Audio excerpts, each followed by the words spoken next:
Hi గారు, welcome to our channel. ప్రస్తుతం మనతో పాటు దాము బాలాజీ గారు సీనియర్ జర్నలిస్ట్ ఉన్నారు. వారితో ఒకసారి మాట్లాడదాం. సార్ నమస్కారం. సార్ నమస్తే sir, TDP MLA Kolikapudi Srinivasarao గారు మరొక వివాదంలో చిక్కుకున్నారు సార్. అంటే ఆయన ఆగడాలు తట్టుకోలేక ఒక అబ్బాయి ఆత్మహత్య చేసుకున్నాడు, అది కూడా వీడియో రికార్డ్ చేసి. అయితే అతను బతికాడు, హాస్పిటల్ చికిత్స కూడా తీసుకుంటున్నారు. కానీ ఇప్పుడు ఆ వీడియో వైరల్ అయిపోతుంది. అటు కొలికపూడి శ్రీనివాసరావు పైన తీవ్రమైన విమర్శలు అయితే వస్తున్నాయి. అయితే మొదటి నుంచి కూడా ఈయన వివాదాలలో చిక్కుకోవడం, పార్టీకి వ్యతిరేకంగా కామెంట్స్, పనులు చేయడం ఇవన్నీ కూడా చేస్తున్నాం. మరి పార్టీ ఇప్పుడు ఏమంటుంది, మరి ఏం జరిగింది సార్ ఈ ఇష్యూలో?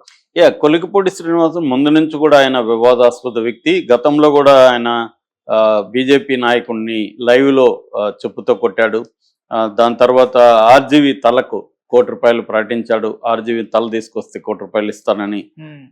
ఇలాగా గతంలో కూడా అనేక ఇది ఉంది. ఆయన అప్పటికి ఎమ్మెల్యే కాదు, ఏం కాదు, ఓన్లీ స్పోక్స్ పర్సన్. ఆయనకేమంటే గట్టిగా మాట్లాడే నేచర్ ఉన్నది, దళితుడు కావడం, దీనివల్ల ఆయనకి మైలేజ్ వచ్చింది. రెండోది ఇలాంటి డ్యారింగ్గా ఉండి ప్రత్యర్థుల్ని వైసీపీ వాళ్ళని తిట్టడం అనేది బాగా కలిసి వచ్చింది. దాంతో ఆయనకి తిరువూరుకి ఎమ్మెల్యే టికెట్ ఇచ్చారు. అక్కడ తిరువూరు ఎమ్మెల్యే అయినప్పటి నుంచి కూడా ఆయన వైసీపీ వాళ్ళని పక్కన పెడితే తెలుగుదేశానికి సంబంధించిన అనేక మందితో ఆయన రచ్చ చేస్తున్నాడు. రెండోది అనేక మందిని వేధింపులకు గురి చేస్తున్నాడని గతంలో కూడా ఆయన మీద ఇవ్వచ్చింది. చిట్యాల సర్పంచ్ శ్రీనివాసులు ఆయన భార్యను వేధిస్తే ఆయన భార్య ఆత్మహత్య పురుగుల మందు తాగింది. అప్పుడు అది పెద్ద ఇష్యూ అయింది.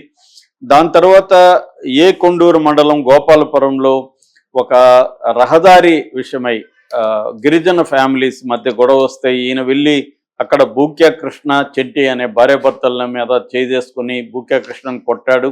దాంతో ఆమె కృష్ణ భార్య చెంటి అని ఆమె పురుగుల మందు తాగింది, ఆత్మహత్య ప్రయత్నం చేసింది. అట్లాగే ఆయన నోటి దురుసు కూడా ఆయనకి గట్టిగా ఉంది. సో ఆయన నేను నా సొంత డబ్బులతో కాలువలు చూస్తే ఇక్కడ కుక్కల్లాగా వీళ్ళకి విశ్వాసం లేదు అని ఆయన అనడంతో అప్పుడు తెలుగుదేశం వాళ్ళంతా ధర్నాలు కూడా చేశారు ఆయనకు వ్యతిరేకంగా. ఇప్పటివరకు ఈయన 2 సార్లు తెలుగుదేశం క్రమశిక్షణ సంఘం ఎదుట కూడా హాజరవ్వాల్సి వచ్చింది. చంద్రబాబు సీరియస్గానే ఇన్ని వార్నింగ్లు ఇచ్చినా కూడా మారకపోతే చివరికి క్రమశిక్షణ సంఘం డిసిప్లినరీ కమిటీ కొనకల్ల నారాయణ, ఈయన మామూలుగా ఆర్టీసీ చైర్మన్, ఈ క్రమశిక్షణ సంఘానికి అధ్యక్షుడు కూడా, ఈయన ఆధ్వర్యంలో ఈయన మీద క్రమశిక్షణ సంఘం విచారించింది. కానీ ఈయన మీద ఎటువంటి చర్యలు తీసుకోలేదు. ఈయన సస్పెండ్ చేయడం కావచ్చు, పార్టీలో నుంచి సీరియస్ నిర్ణయాలు ఏవి తీసుకోలేదు. మామూలుగానే చంద్రబాబు నాంచుతూ ఉంటాడు చాలా విషయాలని ఆయనకు పేరుంది. ఈ విషయంలో కూడా అదే జరిగింది. ఇప్పుడు అది ఎక్స్ట్రీమ్కి వెళ్ళిపోయి నిన్న డేవిడ్ అనే ఒక దళిత తెలుగుదేశం కార్యకర్త, అతను ఒక సెల్ఫీ వీడియో తీశాడు. దాదాపు 5 నిమిషాల పైన ఆ వీడియోలో అబ్బాయి చెప్పుకుంటూ వచ్చాడు. ఫస్ట్ తెలుగుదేశానికి సంబంధించిన చంద్రబాబుకి, లోకేష్కి, కూటమిలో ఉన్న పవన్ కళ్యాణ్కి నమస్కారాలు చెప్పాడు. నేను సిన్సియర్ కార్యకర్తను సార్, నేను ఎప్పటి నుంచో పనిచేస్తున్నాను, నేను పేదవాడిని, నేను దళితుడిని, మా అమ్మ కూలికి పోయి సంపాదించాలి, నేను కూలికి పోయి సంపాదించాలి, అప్పుడే మాకు లైవ్లీహుడ్ ఉంటుంది, ఆ డబ్బులతోనే నేను తెలుగుదేశాన్ని ఖర్చు పెట్టుకుంటూ పనిచేశాను, సోషల్ మీడియాలో చాలా యాక్టివ్గా ఉన్నాను, టీడీపీ యాప్లో కూడా నేను చాలా గట్టిగా ఉన్నాను, గత 5 ఏళ్లలో వైసీపీ అక్రమాలకి, అరాచకాలకి నేను గురయ్యి చాలా ఇబ్బందులు పడ్డాను. మన ప్రభుత్వం వచ్చింది కానీ ఆనందపడితే ఈ కొలికపూడి శ్రీనివాసు గతంలో నేను ఆయన మీద పోస్టులు కొన్ని పెట్టాను నెగిటివ్గా అని చెప్పి నా మీద కక్షగట్టి ఆయన అనేక మంది తెలుగుదేశం నాయకుల్ని నా మీదకి ఎగదోలి నన్ను కొట్టిస్తా ఉన్నాడు, నన్ను అరెస్ట్ చేయాలని పోలీసుల్ని ఎగదోలుతున్నాడు, నా ప్రాణహాని కూడా ఉందని కొంతమంది చెప్తున్నారు. నా మీద ఇలా పగబట్టాడు. ఈరోజు నిన్న ఈరోజు అంతా కూడా పోలీసులు నా కోసం తిరుగుతున్నట్టుగా చెప్తున్నారు. సో నేను లేకపోతే మా అమ్మ చనిపోతుంది, ఎందుకంటే మా అమ్మకి నేను ఒకడే కొడుకు. ఇలాగా ఆయన బాధపడి నేను ఎంతో చేశాను సార్, అతను తెలుగుదేశం నాయకులను కూడా అనేక మందిని ఇబ్బందులకు గురి చేస్తున్నాను, నన్ను ఒకనే కదని ఆ పేర్లంతా కూడా చదివాడు. అట్లాగే తనను బాధ పెట్టుతున్న తెలుగుదేశం వాళ్ళ పేర్లంతా కూడా చదివాడు. సో తనను కొట్టమని కూడా ఎవరైనా పురమాయిస్తున్నారు అవన్నీ చెప్పాడు. సో నేను ఈ బాధలు పడలేకుండా ఉన్నాను, నేను పాయిజన్ తాగి చనిపోతున్నాను సార్ అని ఆయన వీడియో కట్ చేశాడు. దాని తర్వాత తెలిసింది ఏంటంటే అతను పురుగుల మందు తాగేశాడు. బట్ వాళ్ళ బంధువులు తీసుకొని హాస్పిటల్కి తీసుకెళ్లారు. ఇప్పుడు హాస్పిటల్లో ఉన్నాడు.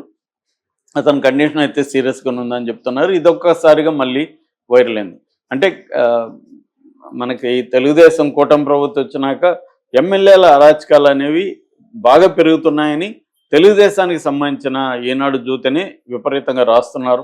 ఎక్కడికక్కడ అరాచకాలు పెరిగిపోయినాయి. అంటే నేను చాలాసార్లు చెప్తుంటాను, ఏ పార్టీకి కూడా ఇవాళ ఒక పార్టీకి ఇంకొక పార్టీకి తేడా లేదు. అన్ని పార్టీలు వీళ్ళే ఉంటారు. మళ్ళీ గెలవగానే ఇక్కడ నుంచి అటు జంప్ అవుతారు, మళ్ళీ వాళ్ళు ఓడిపోతే ఇటు జంప్ అవుతారు, వీళ్ళే ఉంటారు. పాలసీలో కానీ ఐడియాలజీలో కానీ పేరుకి తేడాలు ఉన్నప్పుడు కూడా ఎసెన్స్లో అందరి ఐడియాలజీలు ఇవాళ ఆల్ పొలిటికల్ పార్టీస్ ఐడియాలజీ ఒకటే, అది అధికారం.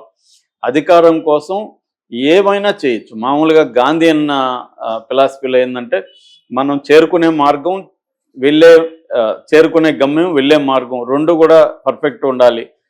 మార్గము బాగుండాలి, గమ్యము బాగుండాలి, ఉన్నతంగా ఉండాలి అనేది గాంధీ అని ఫిలాసఫీ.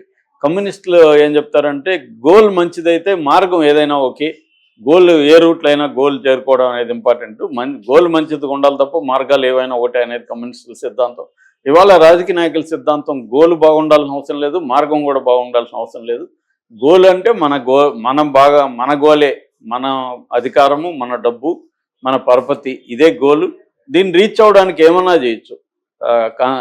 అన్కాన్స్టిట్యూషనల్గా వెళ్ళొచ్చు, చంపేయచ్చు మనుషుల్ని, ఇతరులను అబద్ధాలు ప్రచారం చేయొచ్చు, ఎంత నీచానికన్నా దిగజారచ్చు, తప్పేం లేదు అన్న ఇది వచ్చింది. ఇది కేవలం రాజకీయ రంగంకే కాదు, మొత్తం పౌర సమాజంలో కూడా వ్యక్తుల ఇది కూడా ఇదే వచ్చింది. వ్యక్తులకి అందరికి ఇవాళ గోల్ ఏంటంటే డబ్బు సంపాదించడం, మోర్ మనీ మోర్ హ్యాపీనెస్ అన్న ఒక దీంట్లోకి మొత్తం సమాజమే వెళ్ళిపోయింది. కాబట్టి రాజకీయాల్లో కూడా అదే ప్రవేశించింది. అందువల్ల ఏ పార్టీ అధికారంలోకి వచ్చినా ఇవే వినిపిస్తూ ఉంటాయి. అందుకని ఏదో సామెత ఉంది, తాజా వార్తల కోసం పాత పేపర్లు చదవండి అని. సో ఇప్పుడు మనం పాత పేపర్లు చదివితే ఏముంటుంది, ఇప్పుడు అదే ఉంటుంది.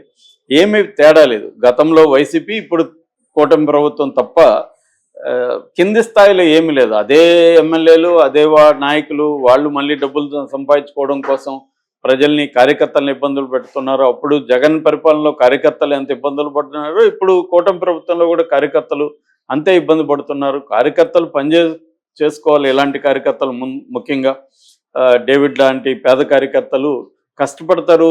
వాళ్ళకు ఏదో ఒక కారణంతో వాళ్ళు పార్టీ కోసం పనిచేస్తారు. కానీ అధికారం వచ్చినాక మళ్ళీ వీళ్ళే బాధితులుగా ఉన్నారు. ఒక్క డేవిడ్దే కాదు, ఇది చాలామంది ఈ కూటమిలో కార్యకర్తలు పోస్టులు పెడుతున్నారు, వాపోతున్నారు. కొంతమంది ఇన్ఫ్లుయెన్సర్ల దగ్గర, సార్ మాకు ఇబ్బందులు ఉన్నాయి, మీ పర్సనల్ నెంబర్ ఏంటి సార్, మేము చెప్పుకోవాలి, మేము ఎవరితో చెప్పుకోవాలి సార్ అని వాపోతూ ఉన్న పోస్టులు కూడా బాగా పెరిగాయి. అదే జరిగింది గతంలో కూడా, జగన్ ప్రభుత్వంలో అదే జరిగింది. జగన్ ఇప్పుడు పదవి పోయినాక ఆయన కార్యకర్తలు అవన్నీ గుర్తొస్తున్నారు. కానీ 5 ఏళ్లలో కార్యకర్తలు కాదు, ఎమ్మెల్యేలు, ఎంపీలు, ఎమ్మెల్సీలు, కింది స్థాయి నాయకులు ఎవరికి కూడా జగన్ అపాయింట్మెంట్ కూడా ఇవ్వలేదు. తన పరిస్థితి చెప్పుకోవడానికి ఇవ్వలేదు. నా వల్లనే మీరు అందరూ గెలిచారన్న ధోరణి మనకు అక్కడ కనిపిస్తుంది. సో ఇలాంటి దానివల్లనే ఇలాంటి నాయకులు చలామణి అవుతుంటారు. వీళ్ళ మీద సీరియస్గా చంద్రబాబు చర్య తీసుకోలేడు. ఎందుకంటే చర్య తీసుకుంటే రెబల్స్గా మారుతారు, ఇబ్బందులు అవుతాయి. కాబట్టి